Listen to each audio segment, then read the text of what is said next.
بسم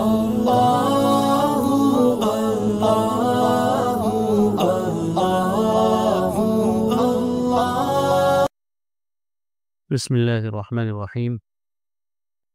جیسے زندگی میں صلہ رحمی کا حکم ہے، اسی طرح دنیا سے جانے کے بعد بھی والدین کے دوستوں کے ساتھ حسن سلوک سے پیش آنا چاہیے۔ صلہ رحمی کا تعلق جیسے اپنے والدین اور رشتہ داروں کے ساتھ ہے، اسی طرح والدین کے جو دوست ہیں، والدین کے جو ملنے جلنے والے لوگ ہیں، والدین کے ساتھ اٹھنے بیٹھنے والے،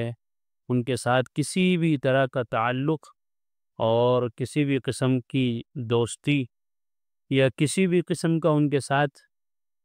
رشتہ رکھنے والے لوگوں کے ساتھ بھی آدمی کو حسن سلوک کرنا چاہیے۔ زندگی میں تو والدین اور دوسرے رشتہ دار ہیں، لیکن والدین ہمیشہ نہیں رہتے، ایک وقت آنے کے بعد وہ بھی دنیا سے چلے جاتے ہیں۔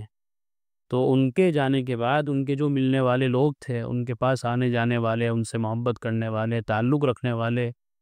ان کے ساتھ بھی انسان کو حسن سلوک سے پیش آنا چاہیے کہ یہ ہمارے ابو کے دوست تھے، یہ ہمارے ابو کے پاس آنے جانے تھے، یہ ہمارے ابو سے ملنا جلنا رکھتے تھے تو ہم بھی ملنا جلنا رکھیں گے۔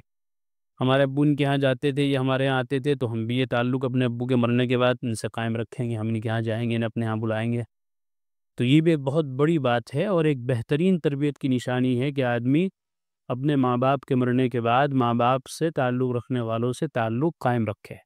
ایسا نہ ہو کہ ماں باپ مر گئے اور وہ جو ان کے دوست تھے وہ بھی بیچارے کونے میں بیٹھ گئے، انہیں کوئی پوچھنے والا نہیں ہے، کوئی ملنے جلنے والا نہیں ہے۔ بلکہ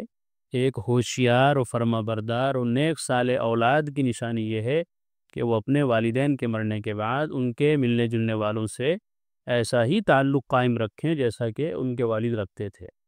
یہ اپنے والد کے سامنے یہ لوگ رکھتے تھے۔ ایسا تعلق رکھنا چاہیے، دیکھنا چاہیے کہ ہماری امی کی جانکار کون کون عورتیں تھیں،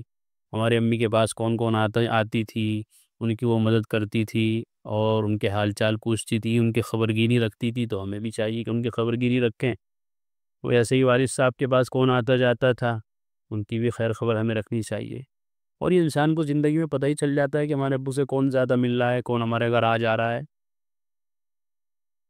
والد کے دوستوں کے ساتھ صلہ رحمی کرنا، چنانچہ ایک واقعہ یہاں نقل کیا جا رہا ہے۔ حضرت مالک بن دینار رحمہ اللہ نقل کرتے ہیں کہ عبداللہ ابن عمر رضی اللہ عنہما سواری پہ جا رہے تھے، چلتے چلتے سامنے ایک دیہاتی آئے۔ عبداللہ ابن عمر رضی اللہ عنہما اپنی سواری سے نیچے اترے اور اس کو اپنی سواری پر بٹھایا، اپنے سر سے عمامہ اتارا اور اس کے سر پر رکھ دیا۔ سر پر جو پگڑی باندھ رکھی تھی وہ اپنے سر سے اتار کے اس کے سر پہ رکھ دی اور اپنی سواری اس کو دے دی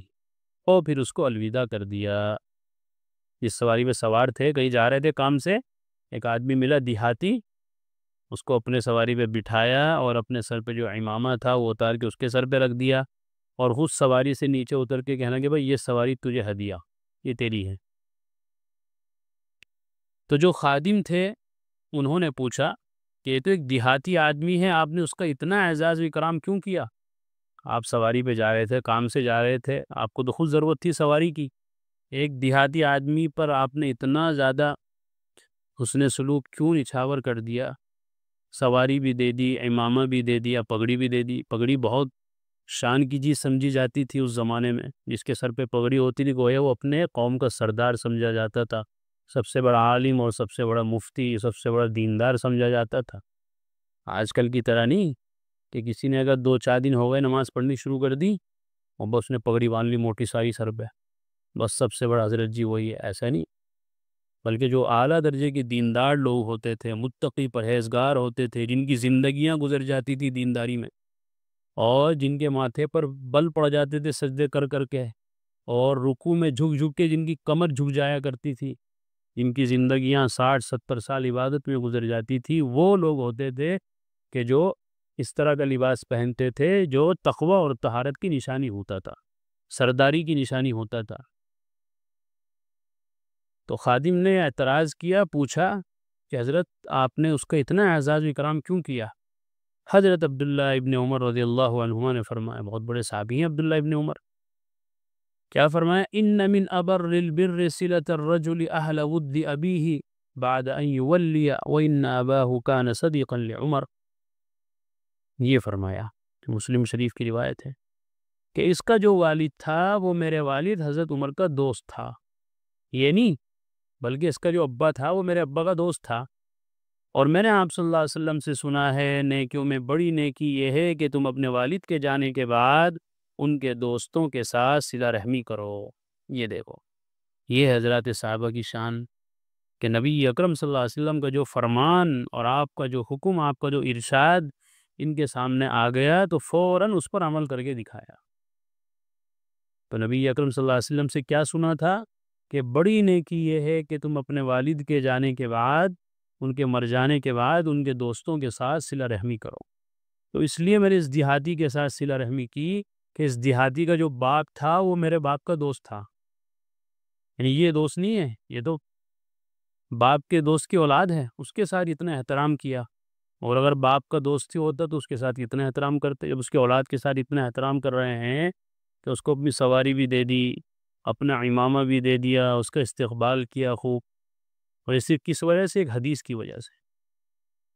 تو آپ دیکھیں حضرت ابن عمر رضی اللہ عنہ نے سواری بھی دے دی اور اعزاز و اکرام بھی کیا، صرف اس لیے کہ اس کا والد میرے والد کا دوست تھا۔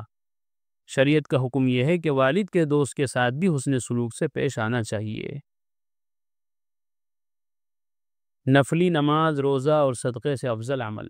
حدیث میں آتا ہے آپ صلی اللہ علیہ وسلم نے ارشاد فرمایا الا اخبرکم بافضل من درجۃ الصیام والصلاۃ والصدقہ قالوا بلا یا رسول اللہ اصلاح ذات البین وفساد ذات البین الحالقہ۔ ابو داؤد شریف کی روایت ہے،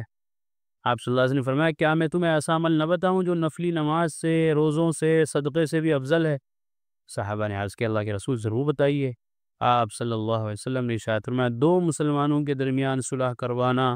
یہ نماز، روزہ اور صدقے سے افضل عمل ہے، اور دو کے درمیان میں فساد ڈال دینا یہ دین کو اس طرح ختم کر دیتا ہے جس طرح اس طرح سے بال باقی نہیں رہتے، قطع تعلقی سے دین باقی نہیں رہتا۔ تعلقات کو توڑنے سے آدمی کیا ہو جاتا ہے؟ دین سے آزاد ہو جاتا ہے۔ دیکھا نہیں، جب کسی سے بول چال بند ہو گئی اب وہ اس کی غیبت بھی کر رہا ہے، غیبت کرنا گناہ کبیرہ ہے، اب اسے فکر ہی نہیں ہے کہ گناہ کر رہا ہوں میں، وہ اس پر الزام بھی لگا رہا ہے، الزام لگانا بھی گناہ کبیرہ ہے۔